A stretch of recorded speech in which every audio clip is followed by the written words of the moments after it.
Queridos irmãos da Igreja Batista Central de Porto Alegre, na meditação de hoje eu gostaria de refletir um pouco sobre a questão de Deus e a organização do caos. Por que isso?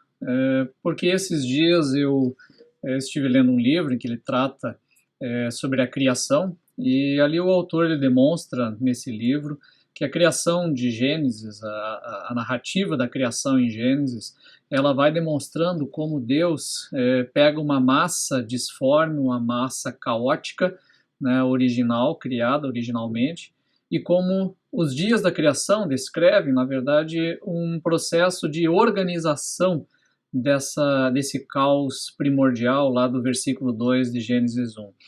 Então, é muito interessante como o autor chega, então, no sétimo dia, o dia do descanso, e ali ele demonstra que o descanso ele é muito mal interpretado por nós hoje, porque a gente imagina o descanso como um cruzar de braços porque não tem nada para fazer. E, na verdade, o descanso ele não é isso. O descanso de Deus não é esse, porque, inclusive, Jesus diz que Deus continua trabalhando até hoje, né? O descanso de Deus, na verdade, é quando Deus está dentro da criação, ele está assistindo a sua obra e vendo que ela está funcionando bem e que ela está dentro de uma organização, dentro de um projeto concluído. E Deus está ali, então, agindo e usufruindo desta organização e desta vida por ele produzida.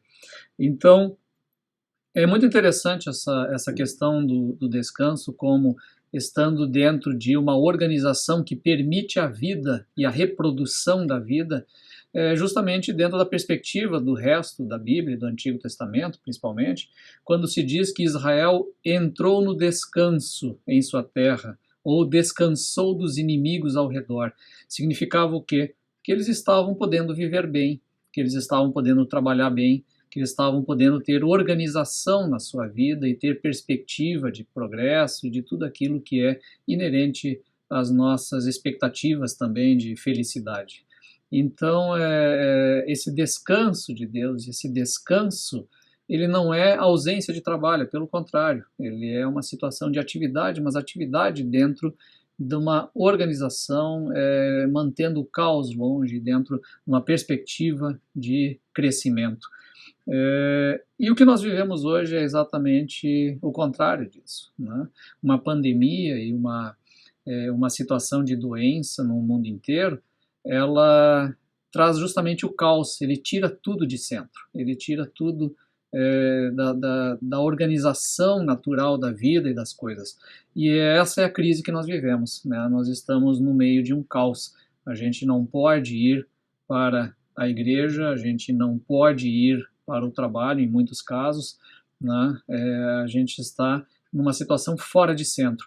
A própria família dentro de casa, ela fica fora de centro porque ela está limitada nas suas atividades. Então, nós estamos nessa necessidade de organização e de volta à normalidade, né? E um dos salmos que tratam sobre isso é também Davi, né? De Davi, que é o Salmo 132, em que ele justamente trabalha a questão de uma peregrinação para Jerusalém, quando ele está levando então a arca de Deus para Jerusalém, depois dela ter ficado muitos anos, muitas décadas longe do povo, inclusive entre os filisteus, e ela é trazida então para Jerusalém, quando ele está organizando e trazendo um processo de centralização e de organização do próprio culto deste povo. Então o Salmo 132 trata um pouco dessa tentativa e dessa busca de organização da vida no meio do caos. Então vamos dar uma olhada nele.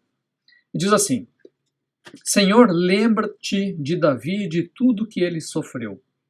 Ele fez uma promessa solene ao Senhor. Jurou ao poderoso de Jacó: não voltarei para casa, não descansarei em minha cama, não deixarei que meus olhos durmam, nem fecharei as pálpebras para cochilar, enquanto não encontrar lugar para a habitação do Senhor, o santuário para o poderoso de Jacó.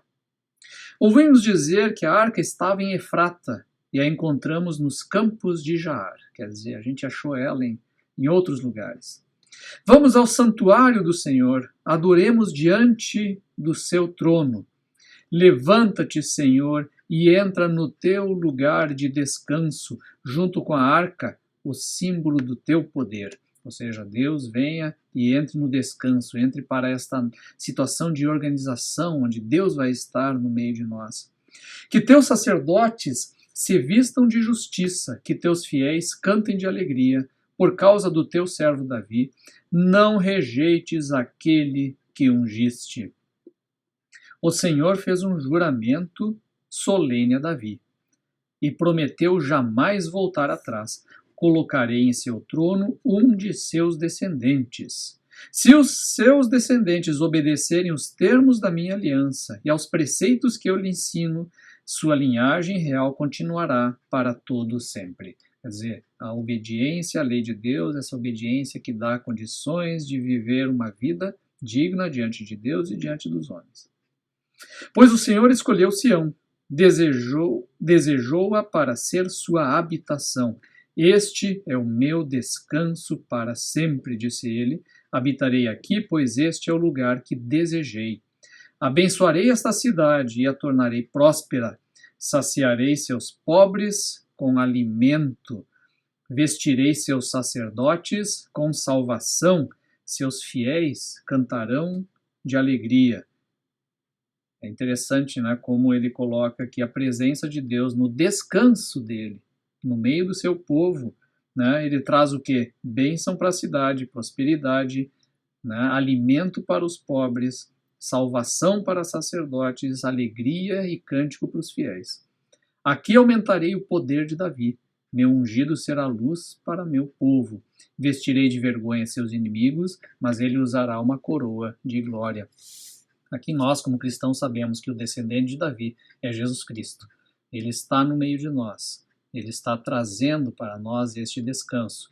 Nós podemos estar vivendo uma época de crise, uma época de caos, mas é fundamental que a gente possa sempre reconhecer que Deus, que Jesus Cristo está no centro da nossa vida e Ele está aqui para organizar a nossa vida e organizar esse caos e trazer o descanso para a nossa vida. Então, enquanto a gente está passando por essa dificuldade, que a gente possa buscar manter esta organização e esta paz por dentro, aguardando que Deus permita e Deus organize de novo o caos que está fora, que está no exterior, que está fora de nós. Então, possamos aguardar e esperar que o Senhor faça a sua obra. Que Deus nos abençoe. Amém.